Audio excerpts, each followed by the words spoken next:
ආයිබෝන් ඔක්කොටම BNB අපි අදත් අලුත් වීඩියෝ එකකින් අද මම ඔයාලට කියලා දෙන්නේ මෙන්න මේ කීප දිනකුගේ ඉල්ලීමක් මත මෙන්න මේ රේණු කොටස කොහොමද හදාගන්නේ කියන එක. මම කලින් වීඩියෝ එකකත් කළා මලක් හදද්දිම කරලා පෙන්නුවා. කමන්නේ අපේ යාළුවන්ගේ ඉල්ලීම හින්දා මම අද ඒක ආයෙ කරලා පෙන්නනවා. මේකට ඕන සෙන්ටිමීටර් 1ක් පමණ පළලකින් යුතු සෙන්ටිමීටර් 30ක් වගේ දිග මම අරන් තියෙන 2 mm ෆෝම් පටියක්. ඒ පටිය චූටි හීනි තීරු විදියට කපා ගන්න ඕනේ. ඒ කියන්නේ සෙන්ටිමීටරයක් පළල පටියෙන් සෙන්ටිමීටර 3 කාලක් වගේ වෙනකන් චූටි තීරු වෙන්නේ නැති වෙන්න. මොකද යට කොටසක් ඉතුරු කර ගන්න ඕනේ. ඒක තමයි අපි අලවන්නේ. මෙන්න මේ විදියට දිගටම අපි කපා ගන්න ඕන. මෙන්න මේ ආකාරයට. ඉතින් මගේ යාළුවෝ දැන් මේ වීඩියෝ එක බලනවා නම් subscribe කරන්න, like කරන්න, comment කරන්න. ඔයාලට මොන හරි දෙයක් දැනගන්න තියෙනවා නම් මම දන්න දෙයක් තිබුණොත් මම ඔයාලට කියලා දෙන්නම්.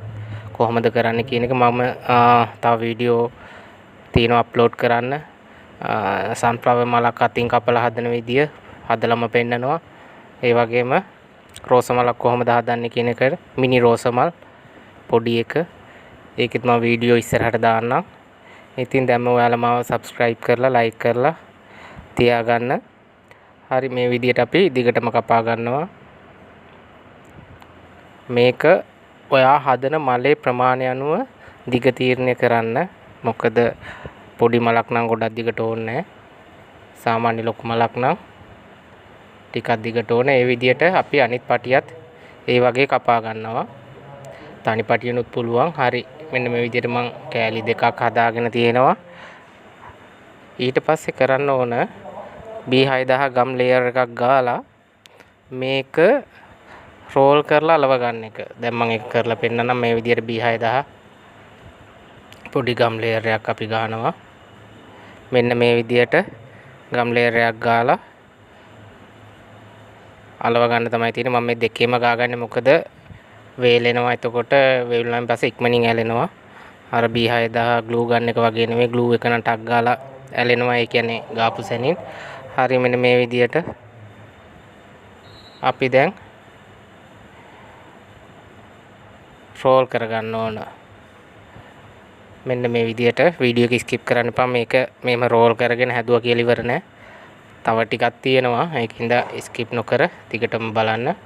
මෙන්න මේ විදියට අපි රෝල් කරගෙන යනවා. හරි ඔය විදියට රෝල් කරගෙන ගිහලා ඊට පස්සේ අපි ඊළඟ පටියත් ඒක වටෙන් රෝල් කරගෙන යනවා. අපිට පුළුවන් ඕනනම් මේ පටි දෙකම එකට තියලා එකපාර රෝල් කරන්න. ඔයාලගේ කැමැත්ත අනුව ඒක කරගන්න පුළුවන්. මෙන්න මේ විදියට ඊළඟ පටියත් අපි අරක ඉවර වෙච්ච තැනින් තියලා අලවගෙන යනවා. චුට්ටමත් මෙන්න මේ විදියට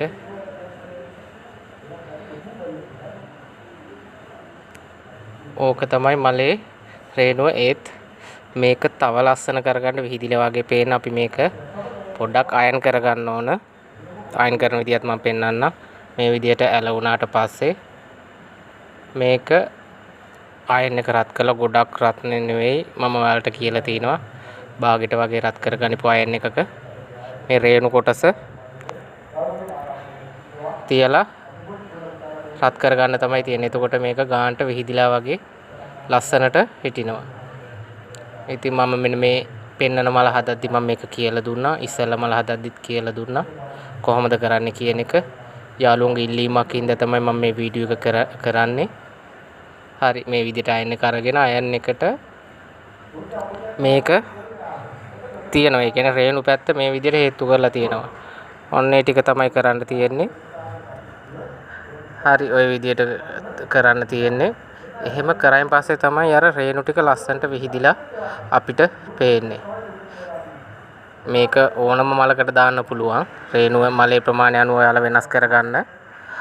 ඔන්න ඒ විදිහට තමයි තියෙන්නේ. ඉතින් ඔන්න ඕක තමයි මම ඔයාලට හදලා පෙන්නනවා කියපු මලේ රේණු කොටස. ඉතින් මගේ වීඩියෝ හොඳයි නම් ඔයාලා කැමති නම් like කරන්න. කමෙන්ට් කරන්න. ඔයාලට ඕන දේවල් තියෙනවා නම් ඉල්ලන්න. සබස්ක්‍රයිබ් කරේ නැත්නම් දැන්ම සබස්ක්‍රයිබ් කරන්න. ඉදිරියට එන වීඩියෝ බලන්න. බෙල් අයිකන් එකත් ක්ලික් කරලාම තියාගන්න. ඉතින් මගේ යාළුවන්ට ගොඩාක් ස්තුතියි. මගේ වීඩියෝ බලනවට ගොඩක් අය බලනවා. කමෙන්ට් දාලා තිබ්බා. ඒත් එක්කම මගේ යාළුවන්ට මම අර දෙන්නම් කිව්ව මෝල්ට් බ්ලොග් මම දාලා තිනවා පෝස්ට් එකට. ඒව ගන්න. ඔයාලට ඉදිරියේදී ලැබෙයි. අවුරුදු හින්දා පොඩ්ඩක් පරක්කු වෙයි. එහෙනම් ගොඩාක් ස්තුතියි ඔක්කොටම. අපි අලුත් වීඩියෝ එකකින් හම්බෙමු.